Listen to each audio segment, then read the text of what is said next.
Hey guys, what's up? So this video is going to viewer discretion advised. Let me put it that way.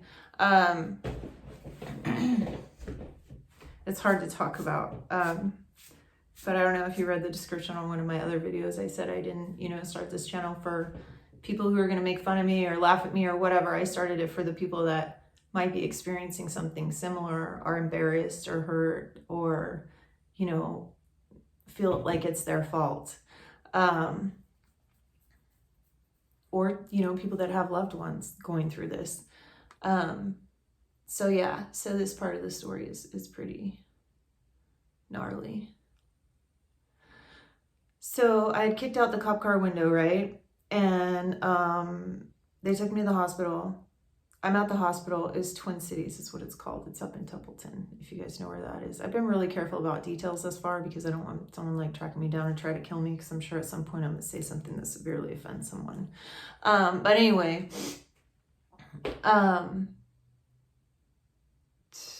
they take me to the hospital. The cops are standing there and they asked me, like, what do you do or whatever, and I'm like, I'm a singer, because I was always a singer when I was manic. And they go, oh, well, can you sing? And I legit remember singing for them in the hospital.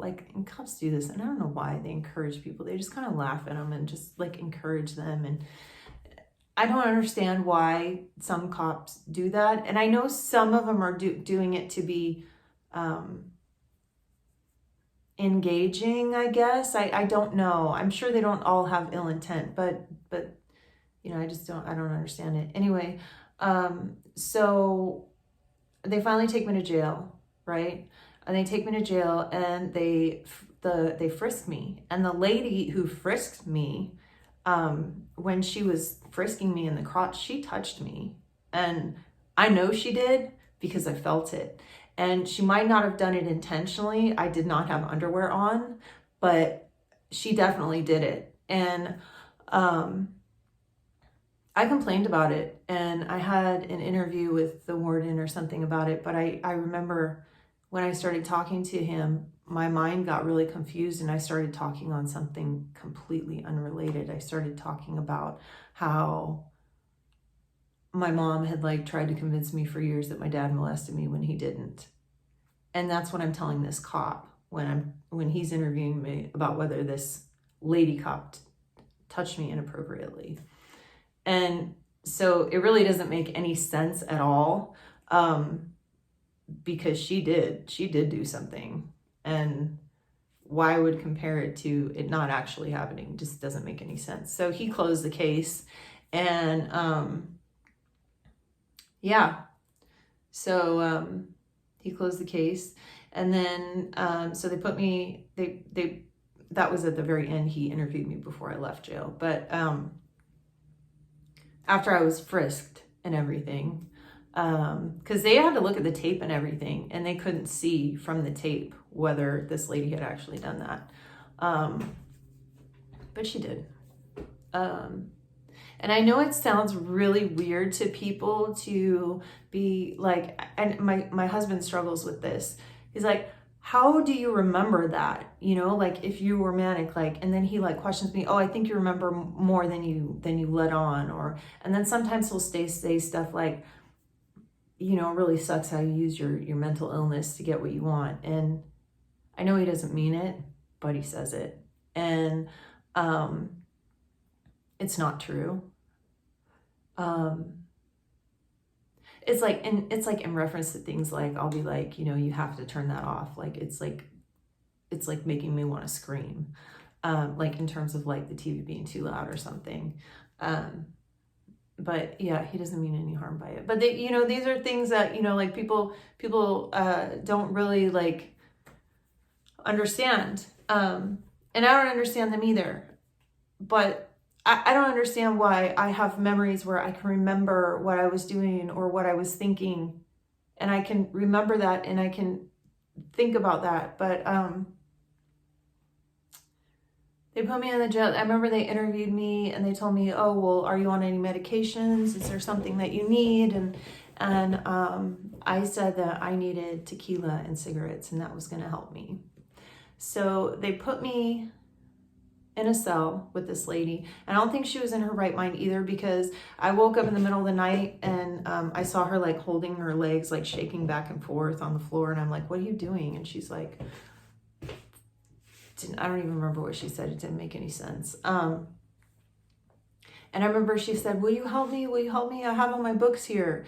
And they typically, when you go to jail, they put all the mentally ill people together. So I'm sure she was also mentally ill. But she goes, will you help me with my books? Will you help me with my... And she brings out this massive like notebook and she says, I have everything written down right here. All the commissary. I gave this commissary to this. So she was getting commissary. She was getting food from commissary. And then she was tracking what other inmates she was giving it to. And I don't know if she was referring to it like it was her books, like her bookkeeping, like she was going to actually get money from this somehow. So yeah, that happened. And then that night I was trying to get up on my bunk. And I don't know what happened. I think, I was angry because my ankle hurt so bad and I didn't know why they weren't helping me with my ankle. And so I started screaming and yelling, I need my vodka and I need my tequila. Because I honestly believe that medication, no, not vodka, tequila and cigarettes. I honestly believe that was my medication and that was going to make me better. Tequila and cigarettes. And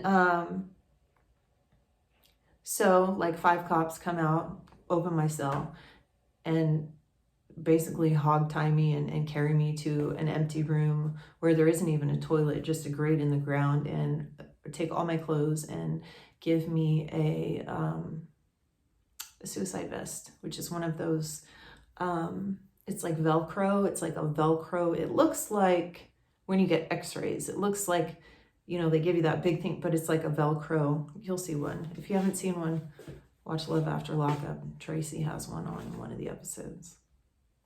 But anyway, so they put me in that room. And then when I'm in that room, is where it gets embarrassing.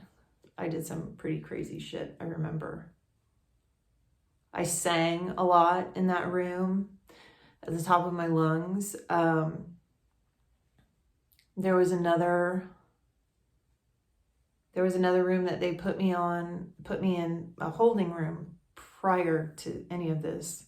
I'm kind of going back because I don't even really want to talk about the next few details. Actually, I'm just going to cut it off right here. And I'll